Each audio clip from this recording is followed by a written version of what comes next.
Kaya kahit pagtawanan kayo, di ba, kung gusto nyo naman maging komedyante, di ba, gusto nyo talaga magpatawa, di at least, kung tinatawanan kayo, di ganun na rin yung isipin nyo lang na mamonetize kayo.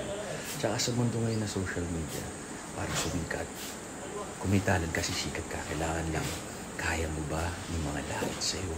Yung mga ganun kasi napakasakit talaga. Minsan dinadakabay pa mga mahal mo sa buhay, pamilya mo, anak mo, asawa mo, nanay mo. So, yun yung mga ano ngayon.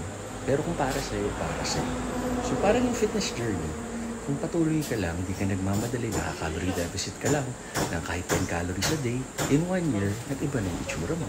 Tinagdagan mo pa ng konting walking, pero kung gusto mo running, kaso walking para hindi masakit sa joints, kahit 10 minutes lang, para yung insulin, hindi ma-release, para magandang hormonal balance, para mapunta sa muscles, hindi sa fat stores, may good blood flow and circulation, at resistance training, progressive overload, para magka-muscle tayo. Tama kayo, mali ako, Mr. Doctor. Do what works for you. Happy, happy!